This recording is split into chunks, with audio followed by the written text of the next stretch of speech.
Bon. On fait une liste de ce qu'est être bouddhique. Ça, c'est une personne qui m'a peut-être entendu à la radio. Je ne sais pas ce qu'elle a ramassé ça, mais enfin, c'est pas grave, c'est bien. S'amuser à être simple, aller au cinéma, jouer au tennis, sourire, ne pas se prendre au sérieux. On imite la liste pendant 50 ans et on imite l'humilité. À force d'imiter, peut-on finir par le devenir vraiment? Le séminaire que j'ai donné, Colère mentale 2, où je donnais une liste, justement, d'expressions de l'intelligence à travers l'homme, mais j'ai été un peu hypocrite. Bien souvent, je ne dis pas tout, mais c'est pas nécessaire de dire tout non plus. C'est comme de dire quelqu'un mange ça, c'est bon, mais c'est pas nécessaire de tout lui donner les ingrédients. Il n'a pas besoin pour l'instant. Dans la liste que je vais donner, la personne, elle va exprimer de l'intelligence supramentale, elle va exprimer un peu d'énergie du plan bouddhique et un peu d'énergie du plan divin. Et nécessairement, à force d'imiter, et quand je parle imiter, c'est imiter 24 heures sur 24. Et à force d'imiter, fais comme si tu l'avais et tu l'auras. Dernièrement, il y a un bonhomme qui est allé, qui a amené un prêtre catholique, chez les Sœurs Grises. Et ce prêtre-là, il va régulièrement dans ces cossins-là. Il est bien connu, c'est pas un prêtre, c'est un évêque, je crois. Il a près de 80 années. Et lorsqu'il est rentré là avec un de mes amis qui est animateur de radio, eh bien, toutes les sœurs sont garochées sur l'animateur de radio. Et puis notre bonhomme, eh bien, c'était absolument trippant. De la manière qu'on me contait ça, le gars, il a décodé en masse. Et ce personnage, eh bien, il marchait comme ça. Puis là, les sœurs lui ont dit bonjour à un moment donné. Bonjour, bonjour. Et puis finalement, ben là, tout le monde s'est rendu compte que le bonhomme, il boudait. Puis tout le monde le respectait comme un saint. Alors, ils ont été prendre un café, et il tenait son verre de café, puis il buvait. Puis là, tout le monde jasait, puis on voulait jaser avec lui, puis lui, c'était... Alors, il y a la sœur supérieure lui a dit, faites donc une prière. Ils sont rusés en masse. S'il se met à prier, il risque de rentrer dans des mémoires convenables. Il n'a pas voulu prier. D'ailleurs, il s'est fait prier. Et puis finalement, ben, quand il est sorti, c'était vraiment une folie. Avez-vous vu la belle peinture? Oui, je l'ai vu, bon. Là, il a descendu les marches du couvent, et puis il a dit, je me suis fait avoir. Oui, bon, puis il est parti. Il a joué, il a imité, seulement devant les gens. Alors, j'ai dit à mon ami que ce gars-là était un pharisien. C'est-à-dire que lorsque l'on parle d'imiter, c'est comme la question ici. Si on imite qu'on est heureux, allons-nous devenir heureux? Si tu imites que tu es heureux devant les gens, tu fais comme une personne qui est obèse. Tu es comme un clown. Tu seras malheureux intérieurement, mais personne ne le saura. Si tu imites pour toi, pas pour les autres, alors là, tu deviendras heureux. Si tu es 24 heures sur 24 en état d'imitation de bonheur, ça veut dire que tu es heureux, c'est tout. Il y a une chose, je le dis souvent, c'est pendant longtemps, on veut avoir une bébelle et on va jouer à l'avoir. Puis quand on va l'avoir, on va penser qu'on joue encore. C'est là l'erreur. Alors la personne va se poser la question, après 50 ans d'imitation, bien là, je me pose la question, est-ce que j'imite ou si je suis? Fous-toi-en donc, puis continue donc. On n'a pas besoin de la forme bonjour, bonsoir, mais toi, tu en as besoin pour montrer que la forme n'est pas importante. Et c'est toi qui t'y attaches. C'est la vibration du bonjour, du non-bonjour qui importe, pas les bonjours. Un bonjour vide vaut-il mieux que pas de bonjour plein? Un sourire vide que pas de sourire plein. J'appelle cela de temps en temps, enfin, il y a des vibrations de frustration qui se promènent. Un bonjour vide, est-ce que c'est mieux qu'un bonjour plein? Non. Un bonjour vide, est-ce que c'est mieux que pas de bonjour pantoute? Oui. Qu'est-ce qui fait que c'est plein ou vide? Je donne à un malade un aliment qui ne contient presque rien parce qu'il doit recommencer à s'alimenter. C'est vide. C'est pas plein. La personne qui est athlète à côté qui regarde ça, elle dit « Voyons donc, saison de le niaiser. » Non, si je donne un aliment plein, je la tue. Si je n'y en donne pas, je la tue. Pour le patient ou la personne qui sort de son jeûne, l'aliment que je lui donne est plein. Pour l'observateur à qui ça ne s'adresse pas, il va dire « c'est vide ». Et bien évidemment, c'est sûr que c'est très intéressant de passer sa vie de conscientisation à s'occuper de ce que les autres expriment. De cette façon-là, on ne voit pas ce qui se passe chez nous. Alors, on peut se sentir bien. Un bonjour vide ne peut être perçu que par celui à qui ne s'adresse pas le bonjour. C'est simple. L'eau ne peut pas désaltérer celui qui ne la boit pas. C'est simple. Alors, lorsqu'on ne veut pas prendre d'eau, on n'a qu'à ne pas prendre d'eau.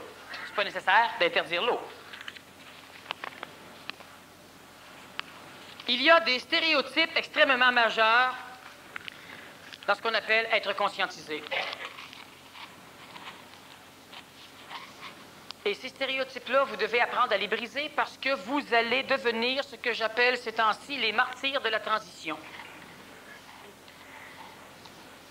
Il y a des stéréotypes, des idées conformistes extrêmement rigides dans lesquelles on place l'intelligence, dans lesquelles on place la conscience, dans lesquelles on place le contacté et le fusionné.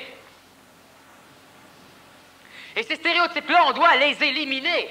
Vous avez brisé des concepts jadis, des concepts d'un Dieu créateur avec une barbe blanche, avec des armées et tout le patatras. Là, maintenant, on a d'autres concepts qui sont plus fumistes encore, plus dangereux parce que plus subtils, parce qu'ils n'ont pas été personnifiés. Alors Dieu, on peut le maudire dans la personnification qu'on a de lui. Et on va appeler ça de l'intelligence. C'est plus dangereux encore pour la simple raison qu'on ne le personnifie plus. Alors notre conscience anti-homme égoïque aura de la difficulté à voir ses dangers. Lorsqu'une personne en est rendue à défendre continuellement des archétypes, des idéologies, l'intelligence s'exprimera sur la planète comme l'intelligence s'exprimera, pas comme l'homme voudra qu'elle s'exprime. Alors, à un moment donné, il y a un être humain qui recherche le contact supramental, puis comme il a vu 2 ou 3 conférenciers qui avaient un tic ici, la journée qu'il y a un tic qui est là, bien, il est convaincu qu'il est plugué. La journée qu'il voit quelqu'un d'autre monter sur une scène et commencer à parler, puis il n'y a pas, bien, il se dit, ce gars-là, là, c'est un fumiste. C'est simple. Ce n'est pas ce qu'il va dire, ce n'est pas de la façon dont il va le dire, mais il y a des symptômes du contact. Puis ces symptômes-là, si tu les as pas, tu n'es pas contacté. Parce que l'intelligence doit s'exprimer selon ce qu'on a appris dès le début. Et l'intelligence, elle va s'exprimer selon ce que l'intelligence va s'exprimer. Vous ne pourrez jamais demander à une femme, et ça c'est un problème, un grave problème chez les femmes, comme chez les hommes. La première fois que l'intelligence supramentale a été amenée sur la planète, ça a été amené avec violence. Ça a été amené avec violence, surtout dans l'expression de Krishnamurti. Destruction de choses, de formes. Lentement, il s'est replacé, et ça a été correct. Il est mort aux États-Unis, enfin, il est mort quelque part, avant d'avoir fini la création d'une école pour enfants nouveaux qu'il voulait faire aux États-Unis. Ce n'était pas le même Krishnamurti que les gens avaient connu. Il était même rendu qu'il voulait faire une école pour les enfants nouveaux. Alors là, il y a un paquet de disciples qui l'ont laissé tomber. Krishnamurti, c'est le genre de gars à dire, quand on lui posait une question, croyez-vous en Dieu? Et Krishnamurti répondait, je t'entends par Dieu. Puis là, Krishnamurti répond, qu'est-ce que tu veux dire par Dieu? Puis là, Krishnamurti répond, si tu parles du Dieu qui aime l'homme, c'est bien qu'un Dieu aime l'homme. Puis finalement, Krishnamurti, il bâtit même une école pour les enfants. Mais Krishnamurti n'a pas changé rien de ce qu'il a dit, il a simplement réussi à se connecter après le contact supramental au plan bouddhique et finalement au plan divin. Et nécessairement la violence supramentale qui est une violence mécanique. La violence supramentale, c'est une souffleuse. Ça ramasse les bancs de neige qui sont rigides et ça les souffle en fragments. De façon à ce que vous sachiez toujours que le banc de neige est de la neige, des flocons. Il y a un enfant qui s'est fait un igloo dedans, la souffleuse elle passe, puis elle souffle l'enfant avec, ça finit là. C'est ça, l'intelligence supramentale. Et parce qu'à un moment donné, vous avez vu 3 ou 4 enfants sortir de la souffleuse, eh bien voilà, c'est l'intelligence supramentale. L'intelligence bouddhique qui anime le plan supramental, elle met des gars pour checker en avant de la souffleuse. Alors, lorsque la souffleuse s'en vient, il y a un gars qui, hop, il arrête la souffleuse, puis là, il sort les enfants de l'igloo, puis il fait avancer la souffleuse. Là, qu'est-ce que vous constatez? C'est pas de l'intelligence supramentale, ça, c'est de la spiritualité, ou bien non, c'est une copie, ou bien non, c'est etc. Pourquoi? Parce que la violence a été atténuée par le plan bouddhique qui est de l'amour intelligent. Les stéréotypes, on doit les éliminer. À quoi doit ressembler un contacté supramental? Ben, il doit simplement être un individu qui est parfaitement lui. Mais l'individu qui est parfaitement lui, ça veut dire que si on veut accepter cet axiome, cela veut dire qu'il va simplement faire comme ce bon va lui sembler. Et ce n'est pas à cause d'un agissement qu'on va nécessairement prétendre autre chose. Si moi, je décide dans ma souffleuse à neige de mettre des gars en avant pour vérifier et de contourner les igloos des enfants puis continuer à souffler, ça me regarde. Si un autre veut s'arrêter à mettre des gars, sortir les enfants et passer des igloos dans la souffleuse, ça le regarde. Puis si un autre a un contact où il souffle la neige, puis il passe tout ce qui est dedans, ça le regarde. Pas de souffleuse pantoute, c'est plus du plan supramental, on revient dans le plan mental. On doit faire extrêmement attention. Il y a beaucoup d'individus, et plus cela va aller, plus ces individus seront les martyrs de la transition. Donc, ceux qui amèneront de l'intelligence dans l'astral de façon à ce que le reste de l'humanité s'en serve. La personne, elle a des idées géniales. Elle n'arrive pas à rien appliquer. Il y a des raisons et des motifs. Chose qui est certaine, c'est qu'elle fera ce que j'appelle partie des martyrs de la transition. Elle amène l'intelligence dans le monde de la mort, là où l'humanité n'a pas accès dans l'intelligence. L'humanité ayant accès sans problème au monde de la mort, dans les paliers des cieux, va maintenant boire l'intelligence qui se trouve que certains auront amenée et vont l'appliquer. Et ceux qui amènent et qui n'appliquent pas sont les martyrs. Et nécessairement, lorsqu'on en est rendu à devoir fonctionner, pourquoi on ne doit pas dire bonjour à quelqu'un? Si ça te tente de le dire, tu le dis. Si ça ne te tente pas, tu ne le dis pas. Là est la simplicité. Mais dans le phénomène très archétypal rigide, on oblige le bonjour. Et dans le phénomène archétypal rigide de conscientisé, on interdit le bonjour. Il y en a un qui mange du porc, l'autre mange du cochon. Il y a ici au centre, à travers les PMC, des gens qui disent bonjour. Et il y a à travers les PMC des gens qui disent, c'est écœurant comment ils sont beaux encore eux autres, hein? Ah oui. Voulez-vous un endroit sur la planète où il y a énormément de gens qui parlent contre les autres? Ben, vous y êtes. C'est simple. Parce qu'on a une idée très conceptualisée. L'énergie supramentale est l'élément de la puissance. La puissance, la première fois qu'elle a été amenée, était une puissance à coup de poing. Et lentement, cette puissance-là, elle s'ajuste à l'humain. Un ajusteur de pensée peut être très expérimenté, c'est rare, mais il peut être aussi très inexpérimenté. Il y a un ajusteur de pensée global à l'échelon de l'humanité. Et celui-là, c'est un beau cave. Ce qui reste passé descend à travers certains individus, puis eux autres, dépendant de leur ajusteur de pensée, laissent passer ou ne laissent pas passer. Vous savez, on peut manger des fibres alimentaires à pleine cuillère. Vous n'en mangerez pas plus qu'une cuillère. La deuxième, elle ne passera pas. Vous ne pourrez pas la croquer ou l'avaler. Vous allez la cracher, tellement c'est pas bon. On peut faire un gâteau aux fibres. Puis là, vous en faire avaler 3 cuillères de fibres. La personne qui dit il faut manger pour la santé, alors elle ramasse ses fibres, puis il va. Puis c'est pas bon, puis elle force, puis elle pousse, puis bon. Et puis il y a l'autre qui, lui, se fait un gâteau aux fibres, puis il met des ingrédients où ça atténue énormément. De quoi de bon pour la santé ou de quoi de neutre? Puis il bouffe ses fibres pareil. Vous avez le choix.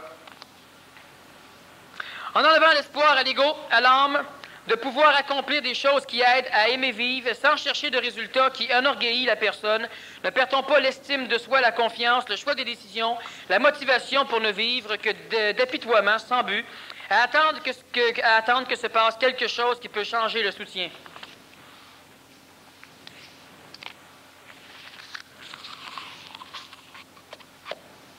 La conscience, qu'est-ce que c'est? La conscience, c'est l'état qui s'exprime à travers l'homme et qui lui permet de vibrer la réalité de l'illusion. C'est la conscience.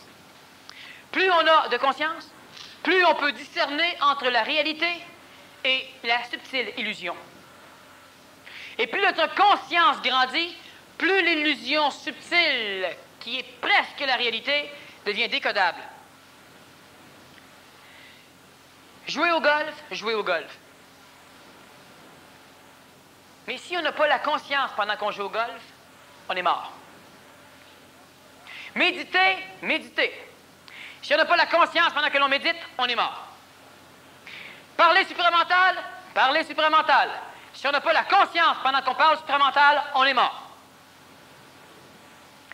La nuance, c'est la conscience. On fait un exercice à un moment donné qui s'appelle de l'improvisation. Alors, les gens viennent sur la plateforme ici et on leur donne une activité normale de la vie. Je le répète à ceux qui ont pratiqué l'activité parce que je veux que vous vous rappeliez pourquoi on l'a fait. Alors, les gens viennent et puis c'est simplement aller emprunter de l'argent à la banque. 3 joueurs. Les 3 montent. Et ce qu'ils doivent faire, c'est pas juste d'improviser, qui demande une parole instantanée. C'est de me faire rire. C'est-à-dire qu'ils doivent s'arranger pour rendre amusant pour eux toutes les situations banales de la vie. Alors, ils arrivent, et puis finalement, bon, il y en a un qui s'amuse, mais il ne s'apparaît pas trop, puis l'autre, il marche, puis bon, ils peuvent transformer une situation banale en plaisir. Alors, ils sont vivants. La personne va dire, oui, mais si ça marche, pourquoi ceux qui sont dans la ligue d'improvisation, ils ne se conscientisent pas? Parce que ceux qui sont dans la ligue d'improvisation n'ont pas conscience de ce qui se passe quand ils le font. C'est juste ça, la conscience. L'enfant, il est parfait, mais il n'a pas conscience de son état. Je ne parle pas d'un apprentissage mémoriello astral, de conscience instantanée vivante, qui fait que tu oublies ce qui se passe, mais tu sais qu'est-ce qui se passe. Alors, ceux qui pratiquent cela n'ont pas la conscience, donc ils ne peuvent pas évoluer par cet outil. Et ceux qui le font avec la conscience évoluent avec l'outil. La personne, elle va dire, elle pose la question, bon, si on élimine certaines choses, finalement, on arrive à s'ennuyer, à perdre le plaisir, la jouissance de la vie, bref, on est là, on s'écrase, puis on attend. Il y a une mécanicité très importante là-dedans.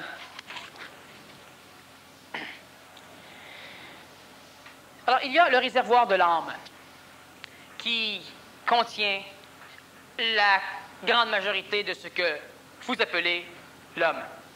Et c'est une copie. Vous êtes une copie de vous. Une copie tellement parfaite que vous vous appelez vous. Bon. Cette âme, elle est reliée par un canal à son Créateur. Son Créateur, dans votre cas, c'est Dieu. Le Dieu catholique, dans la majorité des cas du moins. D'autres sera Allah, d'autres sera Vishnu, d'autres sera Krishna, d'autres sera Jéhovah. D'autres sera d'autres. Et cette âme, elle est en continuel contact avec une réincarnation continuelle, 24 heures sur 24, de mémoire et de personnalité réincarnative, qui viennent stimuler vos vies. Et stimulant vos vies, eh bien, vous ne restez pas écrasé sur une chaise, vous avez toujours le goût de faire quelque chose. Le goût de jouer au badminton, le goût de sortir dehors, le goût de vous engueuler. Et l'homme englobe cette âme. Et dans l'âme, il y a quelque chose d'autre, un autre petit canal, à peine ténu, comme un fil, qui lui est relié à quelque chose d'extérieur à l'âme. Comme la création est reliée de l'extérieur, copie conforme, mais dans des plans plus bas. Et c'est par là que l'intelligence supramentale passe. Ce cordon très ténu va lentement devenir plus gros, il va devenir le plan mental. Et c'est par là que l'intelligence va passer. Lorsque l'être humain est dans une phase évolutionnaire, si l'ego devient trop puissant, l'orgueil, se prendre au sérieux. On peut être écrasé dans son coin à broyer, puis on a un orgueil extraordinairement puissant, on se prend tellement au sérieux qu'on maudit le reste de l'univers. Comme on peut avoir un orgueil puissant, puis écœurer tout le monde. Lorsqu'on a un ego trop puissant, l'ego peut finir par obliger un être contrôle qui règle ce qui se réincarne à ne laisser réincarner que ce qui ne va avec l'ego. Alors lentement, du monde de la mort, dépendant de la région, de l'emplacement des paliers mobiles du monde de la mort, donc on pourrait dire astrologiquement des planètes, eh bien, il n'y a rien qui peut se réincarner chez vous, vous êtes trop orgueilleux. Pendant ce laps de temps où rien ne se réincarne, eh bien, votre ego, votre âme n'est plus nourrie par le monde de la mort. Elle n'est plus stimulée. Et c'est là que, lentement, on s'écrase. Ça engendre la majorité des suicides. Mais dans le phénomène de l'évolution, c'est un peu la même chose. Votre faculté mentale peut donner des raisons à l'ego pour bloquer la mécanicité réincarnationnelle. En l'occurrence, l'idée de ne pas être manipulable. Pendant ce temps, va se développer le canal qui permet à l'énergie mentale de pénétrer. Lorsque le canal qui permet la réincarnation et qui est orchestré par ce que j'appelle des aides contrôle commence à s'étrangler, ou parce que l'ego refuse tout ce qui descend de dedans, si le mental est suffisamment ouvert pour que de l'intelligence prémentale pénètre, vous allez parvenir à ce que je dis. Vous n'aurez plus de désir, mais vous allez être capable d'accomplir. Mais quand on n'est pas capable d'accomplir, parce qu'on n'a pas assez d'intelligence prémentale qui descend, et qu'on n'a plus de désir, il y a un problème. C'est pourquoi, encore une fois, si on se conforme à une copie, on va être capable de vivre ce laps de temps, de passer sans trop souffrir. L'intelligence supramentale descend par le plan mental. Le plan mental est hautement régi par votre astral. On en revient à ce que je disais tout à l'heure. Maudire le plan astral dans toute sa forme, c'est se maudire soi-même. Savez-vous qu'est-ce que c'est qu'une âme pure? L'âme, c'est un problème, mais c'est surtout l'ego dans l'âme et les mémoires volatiles dans l'âme. Mais qu'est-ce qu'une âme pure? Eh bien, une âme pure, c'est tout le phénomène subatomique, disons atomique ou énergétique, qui paramètre ce qui va être contenu dedans et qu'on va appeler l'âme. Une âme pure, c'est une enveloppe séraphique. Une âme pure, c'est l'enveloppe énergétique qui structure toute l'orchestration atomique et moléculaire de vos cellules. Et c'est cette âme pure-là qui va se fusionner avec le double éthérique. L'âme, elle restera utile. Et ce qu'elle contient est de l'énergie. Ça va créer le double éthérique par anégoïsation. Lorsque l'intelligence veut s'exprimer par l'homme, par la femme, elle est obligée de passer par des mécanicités qui vont l'obscurcir. Exactement comme ici dans votre petite cabane, où il y a un gros entonnoir sur le toit, mais ce qui rentre comme lumière est un petit trou. Alors la lumière, elle frappe le toit et elle doit être obscurcie pour vous toucher. De façon à ce que ce qui va regarder, l'œil entre autres, votre conscience va être capable de voir la lumière, mais vos yeux vont brûler. Alors, la lumière, elle rentre en gros plan. Et là, il y a un ajusteur de pensée, il y aura le plan mental, un ajusteur psychologique, l'intellect, il y aura le plan astral, et il y aura des différentes mécanicités qui vont vous amener la lumière. Même l'intelligence supramentale se doit de passer par un corps astralisé. Or, l'âme, on en a besoin. On en a besoin à la condition exclusive que nous restions nos seuls maîtres. L'énergie supramentale, c'est de l'astral galactique. Exactement comme le plan astral, c'est du vital planétaire. Le plan vital, c'est comme de la matière éthérique. Et la matière, c'est du temps et de l'espace. À l'intérieur de vos corps, à l'intérieur de vous, de votre conscience, il y a toujours quelque chose qui lutte contre tout le reste. Il a été dit que sans le corps physique, l'homme n'évoluait pas. Sans la vie, l'homme n'évolue pas. Dans le monde de la mort, on n'évolue pas. Sans le corps astral, on n'évolue pas parce qu'on ne peut pas engendrer un corps mental. Sans corps mental, on n'évolue pas parce que le mental est la seule fraction qui tombe en contact avec un phénomène extracéleste, les cieux, ou extraterrestre, le plan supramental. Sans corps supramental, pas de contact avec le plan bouddhique. Sans corps bouddhique, pas de contact avec le plan divin. Sans corps divin, pas de résorption accomplie du temps et de l'espace, donc bref, pas de résorption de la création. Et nécessairement, du point de vue où vous êtes, la majorité va vous en foutre royalement de la résorption de l'univers.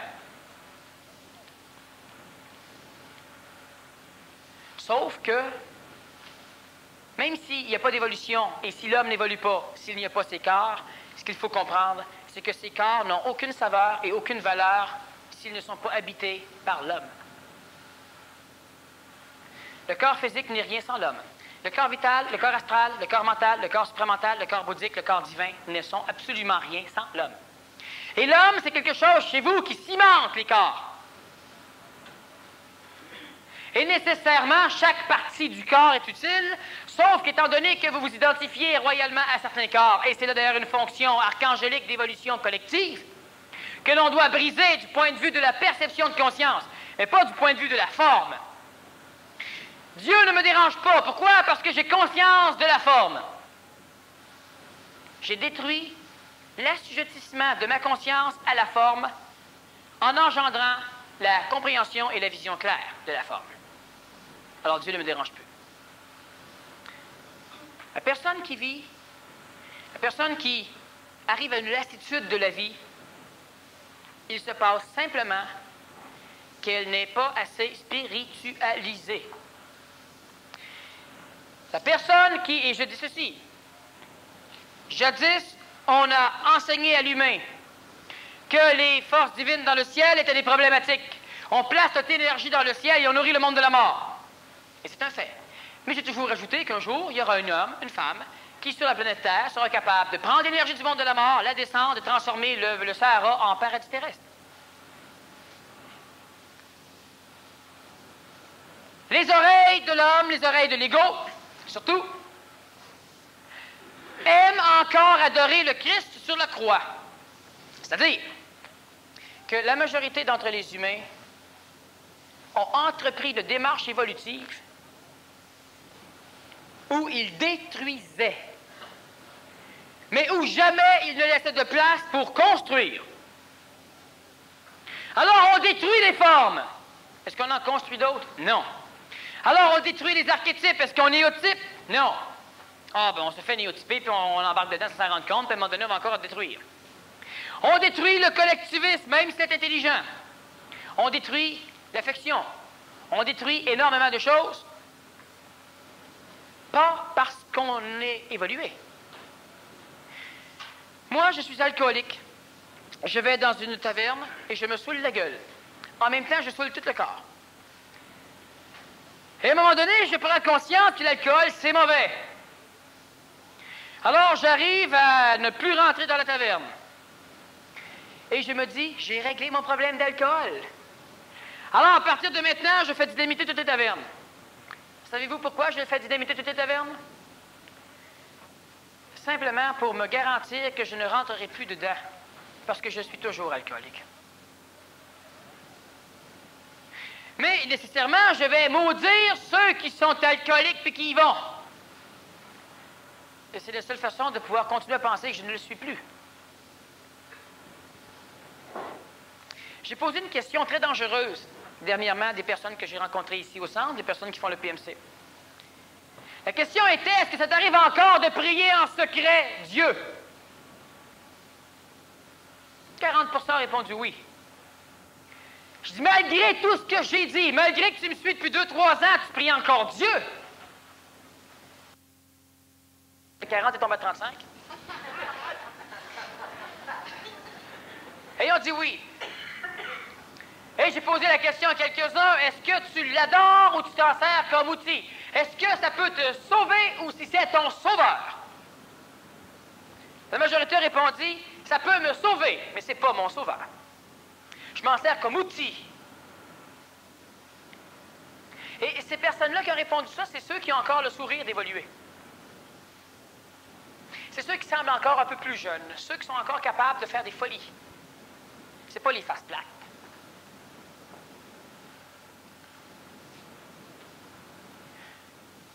Quand une personne me dit,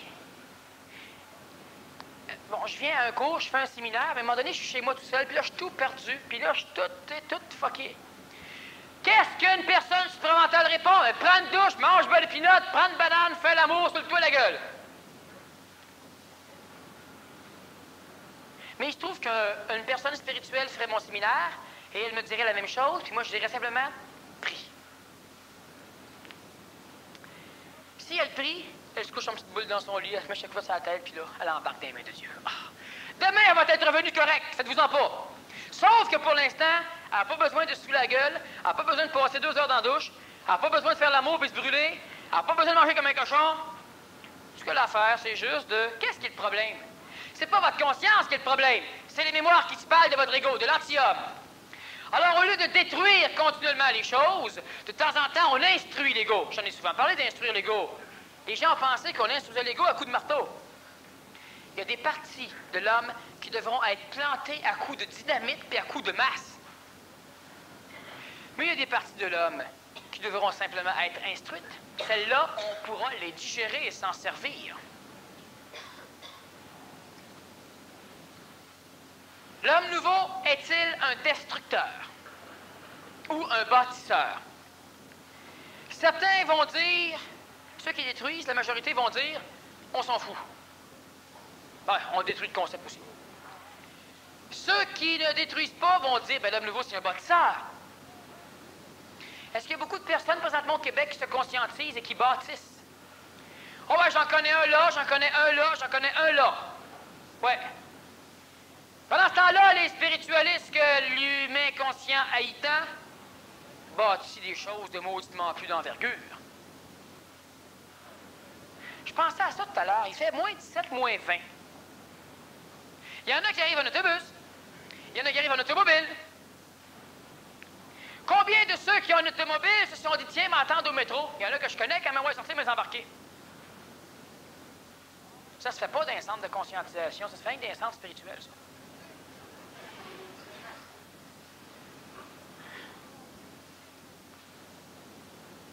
Pourtant, c'est simple, l'idée.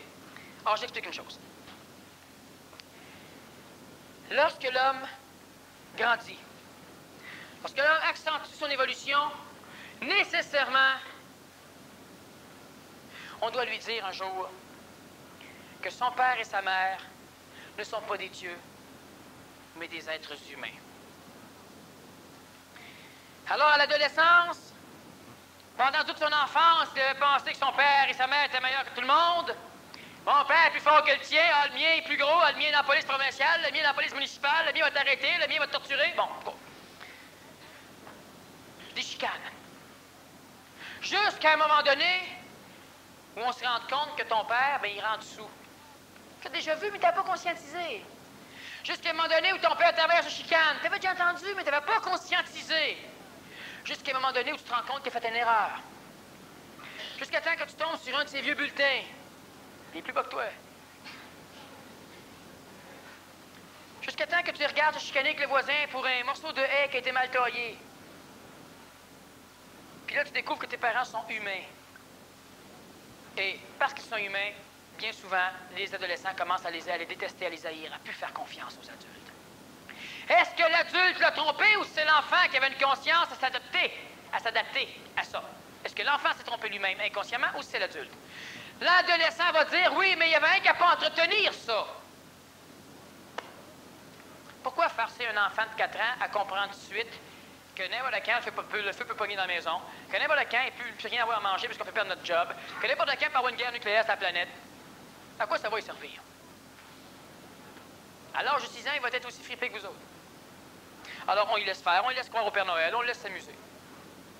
Quand l'enfant commence à développer la conscience, il va voir des choses que vous ne voulez pas qu'il voie. C'est ce que l'astral fait. L'astral veut se cacher. Mais ce qu'il faut comprendre, c'est que lentement, au fur et à mesure que cela va monter dans la conscience, l'enfant va devenir... Il va abandonner ce qu'il avait adoré, mais il n'avait pas compris que c'était une copie.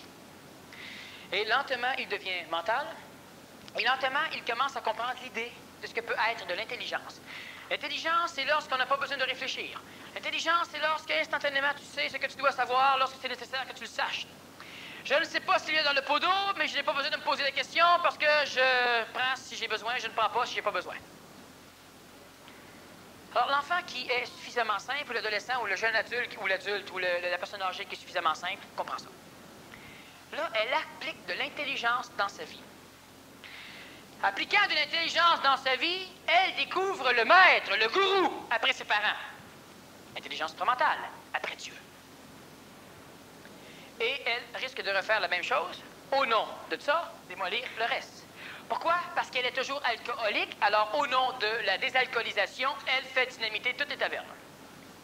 Dans la réalité des choses, elle est toujours aussi pognée, mais elle ne veut pas le vérifier et elle ne veut pas le savoir. Lorsqu'une personne revient chez elle, elle trouve ce qu'elle était partie chercher. On appelle cela l'initiation. Lorsque l'alcoolique rentre dans une taverne pour jaser avec un ami, prend un verre et n'en souffre pas, n'en prend pas d'autre, et lorsqu'après 2 heures il sort de la taverne, il est un initié. Mais la majorité de ceux qui se conscientisent vont dynamiter les tavernes au nom du fait que ça nuit à l'homme. Mieux vaut que les gens se suicident plutôt qu'ils aillent boire. Mieux vaut avoir un cancer plutôt que de se faire guérir par un Dieu spirituel. L'intelligence supramentale, c'est la souffleuse qui souffle la neige. Si vous êtes devant, elle va vous souffler. Sauf qu'il y a la souffleuse qui marche tout seul. À l'instant où on met une personne pour diriger la souffleuse et des personnes en avant pour vérifier, qu'on accentue la conscience de la souffleuse. Le plan bouddhique commence à être exprimé. Et le plan bouddhique, c'est une énergie qui a la faculté de respect. Ce que l'intelligence supramentale n'a pas. L'intelligence supramentale, c'est de l'intelligence. Lorsque je parle d'amour intelligent, je parle de l'amour dirigé à travers le plan supramental dans le corps de l'homme. Mais l'intelligence supramentale ne connaît pas l'amour. Elle ne connaît que l'intelligence. Et l'homme qui entre en contact avec le plan supramental doit contourner certaines formes de hiérarchie pour se rendre directement à l'extérieur de la création. Il y a une seule mécanicité qui permet, dans tout le phénomène des copies, de permettre à l'homme, à la conscience de l'homme, qui entre en contact avec les premiers schémas de mécanismes extraterrestres, donc d'une énergie qui n'est pas rayonnée par la Terre, mais qui provient de la création, l'énergie supramentale entre autres. Lorsque l'être humain entre en contact avec ça, il entre en contact avec un ajusteur de pensée. L'ajusteur de pensée n'est pas régi par le plan supramental. L'ajusteur de pensée est régi par le plan divin le plus éloigné de la matière, c'est-à-dire qu'il est presque régi par la force intentionnelle duquel découle la création. L'ajusteur de pensée, il n'est pas intentionnel, mais il est intentionnalisable. L'ajusteur de pensée, son rôle et sa fonction est de vous donner de la conscience. Cette conscience, l'ajusteur de pensée la donne à l'homme en permettant à la conscience planétaire de l'homme d'avoir accès à une conscience extraplanétaire. L'ajusteur de pensée est exactement à la limite entre le terrestre et l'extraterrestre, entre le céleste et le cieleste. C'est la liaison. L'ajusteur de pensée, il ne sert pas le mental, il ne sert pas le supramental. L'ajusteur de pensée, il attend que vous vous en serviez. Il attend que vous le digériez. L'homme ne doit pas se laisser digérer par le plan supramental. L'homme ne doit pas se laisser digérer par l'ajusteur de pensée. L'homme doit le digérer. Lorsque l'on digère son ajusteur de pensée, cela veut dire que l'ajusteur de pensée nous permettra d'aller fouiller là où on veut aller fouiller. Et non pas nous amener exclusivement à l'information qui passe par lui. Et ça redit ce que j'ai dit tout à l'heure, ça le répète dans d'autres mots. Le plan supramental, sans l'homme, ce n'est rien. Et tous les autres plans, sans l'homme, ce n'est rien. Qu'est-ce que l'homme? Ce qui cimente les choses. Ce qui donne une raison d'être aux choses. Qu'est-ce qui donne une raison d'être au corps physique? C'est l'homme, pas le corps. Même pas l'évolution, l'homme. Et l'homme, appelez ça Dieu dans l'homme, appelez ça comme vous voudrez, c'est la même chose. Qu'est-ce qui donne de l'importance au plan astral? Pour que celui-ci se dynamise suffisamment pour venir vous hanter, c'est l'homme. Le plan astral est une copie conforme d'une partie de l'homme. Dans cette copie conforme, il y a suffisamment de copies de l'homme pour que ça crée de l'ego, pour que ça crée une illusion de libre arbitre, pour que ça crée une illusion d'intentionnalité, pour que ça crée une illusion d'amour. C'est essentiel. Ça structure les plans inférieurs pour permettre au plan supérieur de s'appuyer dessus. Vous n'êtes pas des corps physiques, vous n'êtes pas des corps astrales, vous n'êtes pas des corps mentaux, vous n'êtes pas des ajusteurs de pensée, vous n'êtes pas des corps supramentales, vous êtes l'homme, l'humain, la femme. Lorsque l'être humain, par l'ajusteur de pensée, a accès au plan supramental, il développe sa conscience. Et on ne doit pas s'arrêter au carton du gâteau. Lorsqu'on a un ajusteur de pensée, vous en avez tous un. Et même plusieurs en ont inconsciemment. Le seul problème, c'est qu'ils ne savent pas à quoi ça devrait ressembler. Ils ont une idée de ce que ça devrait être, mais ils ne savent pas ce que c'est. Alors, ils se servent de leur ajusteur de pensée pour essayer de trouver l'ajusteur de pensée. C'est intéressant, ça occupe. Lorsqu'on a un ajusteur de pensée, et vous en avez tous un, on doit s'arranger maintenant pour intelligencer la matière, mettre de l'intelligence. Alors, lorsque un chien meurt frappé par une balle de fusil ou un automobile, on doit dire « un chien est mort ». C'est de l'intelligence. Lorsqu'un chien est blessé et qu'il est dans la rue, l'intelligence supramentale va l'observer et va dire « un chien est blessé ». Et il est dans la rue. Voilà.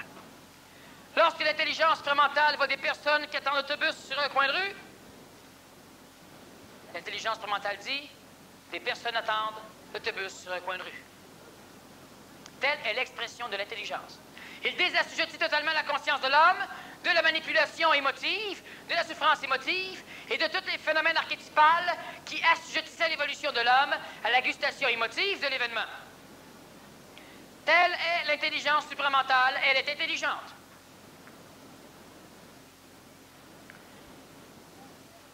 Mais on doit entrer en contact avec le plan bouddhique pour ne pas devenir un outil, un instrument d'évolution de l'humanité que j'appelle les martyrs de la transition. Alors, on doit continuer à essayer de recréer dans l'expression supramentale les leçons qui ont été archétypalement instaurées dans les plans astraux. On ne va pas nécessairement lire dans l'astral tout ce que l'on devra faire. Je parle évidemment de l'astral supramental, de l'astral bouddhique, de l'astral divin. On a déjà parlé suffisamment des individus qui se pluguaient à l'astral supramental. Il y a la personne qui a un contact supramental et qui peut donc répondre instantanément à n'importe quelle question d'un ordre évolutionnaire. Et on a la copie conforme qui se connecte à l'astral supramental et qui aura une voix puissante, qui brisera des formes, qui aura une forme d'assurance, qui apparaît apparemment est contre la tradition, amène du neuf contre la tradition ou sur la tradition. Mais il y aura une nuance. Si on approche un contacté supramental d'un contacté astral supramental et qu'on les met les deux sur la même scène, si vous posez une question, celui qui est contacté à l'astral supramental dira « je vais laisser lui répondre ». Mais celui qui est connecté à l'astral supramental a exactement la même expression que celui qui a un contact supramental. Et celui qui a un contact astralo-supramental vivra une conscientisation comme celui qui a un contact supramental. Les deux sont du même ordre. J'ai déjà dit par contre que ceux qui auraient un contact astralo-supramental et qui le limiteraient là feraient partie du mauvais côté du contact et deviendraient un jour les ennemis de ceux qui se connectent réellement. C'est comme ça au Québec depuis déjà 10-11 ans. Celui qui a un contact astralo-supramental se limite là. Pourquoi? Parce qu'il avait tellement soif de boire de l'intelligence qu'à l'instant où il a donné un verre de l'eau d'une source, il prend le verre et il se contente du verre. Et il attendra qu'on le lui remplisse. Donc, il attendra toujours, pour pouvoir continuer son cheminement, que ceux qui ont un contact réel avec la rivière continuent à exprimer de l'intelligence dans la matière astrale de façon à remplir son verre.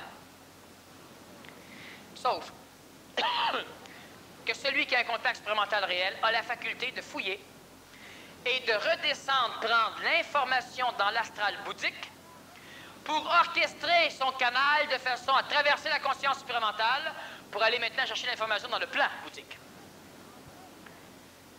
Celui qui est connecté à l'astral supramental arrivera aussi à boire dans l'astral bouddhique. Le problème, c'est que dans l'astral supramental, il n'y a présentement pas d'expérience qui puisse dicter à l'individu qui est connecté là qu'existe l'astral bouddhique. Alors, il n'ira pas. Lorsque l'énergie bouddhique s'exprime à travers la conscience supramentale et l'anime, l'individu qui se promène en automobile et qui voit une personne sur un arrêt d'autobus qui gèle vibrera un sentiment pour elle. Il ne vivra pas une émotion, mais il vibrera un sentiment. Il ne la jugera pas, comme bien souvent les conscientisés font. Ceux qui jugent, c'est ceux qui font sauter les tavernes. S'il voit un chien blessé, il dira « un chien est blessé ». Il le prendra entre ses mains et l'amènera quelque part pour l'aider. Le plan bouddhique s'exprime à travers la conscience supramentale. Il ne souffre pas de voir le chien blessé. Il ne souffre pas de voir les personnes gelées. Il ne souffre pas de cela. Mais ça ne le limitera pas à une expression exclusivement intelligente, mécanique. Mais ça va lui permettre aussi d'exprimer un autre plan qui permet l'avancement de l'évolution. L'intelligence supramentale est une force qui a déjà un jour implanté les conditions géoviques, la loi, la mécanique. Le plan bouddhique a un jour implanté les forces yaviques, l'amour. Celui qui, à travers son expression supramentale, voit l'intelligence et est capable d'appliquer de l'expression bouddhique a la faculté d'amour intelligent. Il est capable de vivre un sentiment, alors il rentre quelque part et il voit quelque chose et les larmes commencent à couler. Il ne braille pas, il pleure. En réalité, le corps physique étant juste pas suffisamment solide pour exprimer, pour supporter la résonance vibratoire, alors il y a des sécrétions exocriniennes, plus endocriniennes.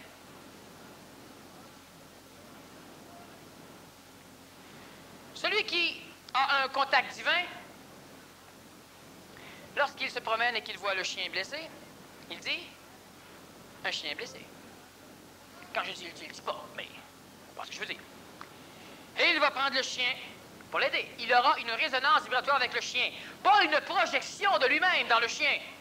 C'est pas parce qu'il souffre de se voir chien blessé qu'il va aider le chien blessé. Il n'est pas manipulé de cette façon-là, pas comme l'humain l'est. Il prend le chien, et quand on va observer l'individu qui se met à genoux pour ramasser délicatement le chien, on va avoir l'impression de voir une pureté totale prendre le chien. Et il guérira le chien.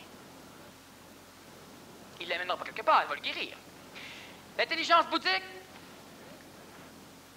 elle permet de raisonner avec le chien. La résonance avec le chien permet à l'intelligence divine d'entrer en communication avec le chien, et l'intelligence divine, le plan divin, est la copie conforme et c'est la partie la plus intentionnelle de cette création. Alors le chien pourra guérir instantanément. Elle est intentionnelle et elle est presque instantanée. Alors le chien guérira instantanément du point de vue de nous autres. Ça prendra quoi? Quelques millièmes de seconde. Enfin, c'est pas instantané, mais presque. L'intelligence supramentale vous permet de devenir désassujetti du point de vue de la manipulation face aux archétypes évolutionnaires qui dirigent l'animal humain. Le rôle de l'homme, du point de vue planétaire, est de créer un corps physique qui supportera de l'intelligence divine. Votre rôle, en tant qu'âme, est de sécréter des hormones, et la sécrétion d'hormones exprimant toute forme d'émotion mute le corps physique en le rendant plus résistant. Le rôle de l'animal humain est donc de souffrir. Alors, je prends ma main et je l'écrase, et que je souffre. Et j'écrase un peu moins fort. C'est le bonheur. Je souffre toujours. Une différence potentielle, c'est le bonheur. Après 2 jours d'écrasement moins fort, je me dis, ouais, mais merde, il m'écrase encore. On s'écarte toujours du bonheur. Alors, j'écrase moins fort. Ah, c'est le bonheur. Et après 2 jours, je m'écarte. Et subitement, ah, ça écrase encore plus fort.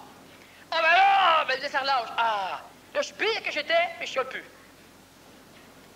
Et toute la vie de l'animal humain, à travers les millions d'années de l'évolution endocrinienne, elle permet à l'animal humain de sécréter des hormones, et ça, il faudrait que ce soit bien cellularisé, bien compris.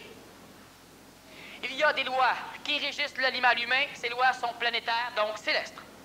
Il y a des lois qui régissent l'être humain, et ces lois sont extracélestes, donc cielestes. L'une fonctionne par la compréhension vibratoire, la cognition vibratoire, le savoir instantané, et la perception sentimentale, mais pas sentimentale, sentimentique. Résonance d'un sentiment à travers l'évolution de la vie. Le corps physique reste utile, même pour le plan divin, même pour le plan bouddhique, même pour le plan supramental. C'est pourquoi le plan supramental vient vous chercher, et c'est pourquoi les autres plans vont venir aussi. La problématique, c'est que l'intelligence supramentale ne connaît pas l'homme. Elle n'a jamais été homme. Elle n'a jamais été dans un corps physique. Elle n'a aucune idée de ce que c'est que l'astral. Elle n'a aucune idée de ce que c'est que ces choses-là. Une personne qui est contact supramental, est-ce que c'est un médium? Non. Une personne qui est contact supramental, est-ce que ça fouille dans le monde de la mort pour connaître des choses? Non. Ça explique le monde de la mort du point de vue de l'évolution de conscience. Mais ça ne pourra pas aller fouiller dans le monde de la mort pour prévoir l'avenir astral de la planète. Ça ne pourra pas fouiller dans le monde de la mort pour prévoir le jeu boursier de la planète. Ça ne pourra pas fouiller dans l'astral pour pouvoir prévoir les petits symptômes évolutifs ou, disons, amusamment évolutifs de l'homme. La conscience supramentale ignore tout de la planète. Vous connaissez la planète. Et vous êtes la solution des cieux. Et ils sont la solution du ciel. Et à travers cela, il y a l'homme. Quelque chose qui cimente ces parties. Qui est le plus vous que vous? Lorsque nous parlons de fusion, il doit y avoir une fusion de conscience entre le plan physique, vital, astral et mental. Par anégoïsation, donc, lorsque le plan astral finit par accepter l'idée qu'il est une copie, et non pas une entité réelle, mais une copie d'une réalité. Lentement, il vibre d'une autre façon. On appelle cela l'anégoïsation. Cela engendre une expression supramentale dans le monde de la planète Terre, donc dans un plan morontiel, qui va créer une copie subatomique énergétique conforme à l'atomicité de votre corps physique, qui est l'enveloppe même séraphique de votre âme. Autrement dit, à travers l'anégoïsation, vous allez être capable d'engendrer une copie dans le plan supramental, donc dans un phénomène extraterrestre, de ce que vous êtes dans le monde de la matière, dans le monde de la Terre. Et là, vous allez vivre de deux façons. Vous allez avoir une localisation céleste et une localisation céleste. On appelle ça bilocation. Lorsqu'on a cette bilocation, localisée à deux places, au niveau de la conscience, on doit maintenant faire l'alliance entre le ciel et les cieux. La personne qui a une évolution supramentale, le martyr de la transition, est une personne qui va juste être capable de tamponner. Temporairement, elle gagne de la conscience supramentale et elle en parle. Et elle en pense. Mais elle est un réservoir plugué, qui ne saura jamais quoi faire, qui ne saura jamais où aller, qui sera toujours en perturbation, parce que son rôle est d'amener de l'intelligence dans l'astral pour que les peuples qui n'ont pas accès à l'intelligence supramentale puissent avoir accès à l'astral supramental. Autrement dit, refusant le Dieu du monde de la mort, on s'accroche au Dieu supramental. On ne l'appelle pas Dieu, parce qu'on n'est pas des cons, mais on s'accroche quand même au Dieu supramental. Et à travers cela, ce Dieu supramental-là, l'intelligence supramentale, qui est une souffleuse qui va même vous souffler si vous êtes devant, bref, qui se fout royalement de vous, elle permet, en s'ajustant à vous, soit en démolissant vos corps, soit en transformant vos consciences, d'amener des bribes d'intelligence dans le monde de la mort. Alors là, il y a une personne qui va s'écraser à l'église et qui prie, puis qui veut une solution divine. Puis subitement, paf, on y donne. C'est vous qui avez donné. Alors elle se lève et elle en parle. Elle en parle astralement, elle en parle émotivement, et elle réunit 3000 personnes. Et là, ils partent, ils font l'idée que vous avez eue. Tout ce qui va vous rester, vous, c'est la souffrance de voir que vous n'êtes pas assez rapide, on pique vos idées. Combien de personnes qui se conscientisent pensent faire de l'argent? Beaucoup. Lâchez pas, ça permet aux autres de s'enrichir. Lorsque l'être humain a maintenant la compréhension que si, dans le plan supramental, il ne peut pas lire dans le plan bouddhique, alors il doit lire dans le plan astral bouddhique. Et c'est pourquoi il doit donc, encore une fois, être capable de supporter l'idée de la copie. Mais il doit savoir que la copie est une copie. Jamais on ne doit accepter une hiérarchie. Jamais on ne doit se mettre à plat ventre devant une condition. Nous sommes la condition. Alors on ne doit pas vénérer un corps physique d'un athlète, d'une belle femme, de n'importe quoi. Parce que nous sommes tous les corps physiques. On ne doit pas vénérer une copie de Dieu, une copie de ceci, une copie de cela. On ne peut pas vénérer une hiérarchie. On ne doit pas. Mais rien ne m'empêche de me servir de ce que la hiérarchie a à m'offrir. Et rien ne m'empêche de lui dire merci, c'est-à-dire de faire un retour d'énergie. Pour que ce que je prends ne la mette pas à mort. Je redonne. Si je ne peux pas lire dans le plan bouddhique, je dois lire dans le plan astralo-bouddhique. Je ne peux pas lire dans le plan divin, je dois lire dans le plan astralo-divin. Je ne peux pas lire dans le plan supramental, je dois me contenter du plan astralo-supramental. Il y a des dangers de lire dans l'astral supramental. Il y a des dangers de lire dans l'astral bouddhique, de lire dans l'astral divin. Il y a de gros dangers. Le danger, oubliez que c'est une copie et vous serez faite. Des humains humains devront lire et oublier. C'est pas nécessaire que ce soit vous. C'est pas déterminer qui ça va être, mais c'est déterminer combien il va y en avoir.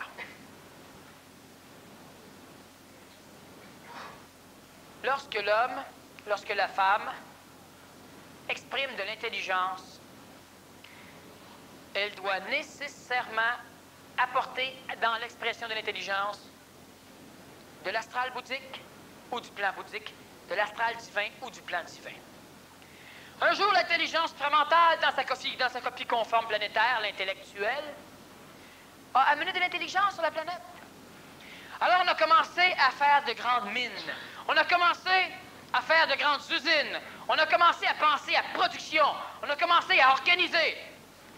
On a commencé à faire des véhicules qui allaient de plus en plus vite, des avions qui allaient de plus en plus loin, des bateaux de plus en plus gros, et nécessairement des armes pour protéger tout ça. C'était de l'intelligence que l'homme appelait ça. De l'intellectuance, la copie conforme de l'intelligence. Mais c'était correct. Alors on y allait, schnaclé, on a commencé à inventer le montage à la chaîne. Au lieu que tu fabriques un automobile, tu as placé 3 boulons. On va en fabriquer 400 fois plus. C'est intelligent. Qu'est-ce qui a manqué? Cette intelligence se fout royalement de l'homme. Elle se fout de tout ce qui a une relation affective, sentimentique. Alors lentement, cette intelligence a pollué. Mais ça ne la dérangeait pas.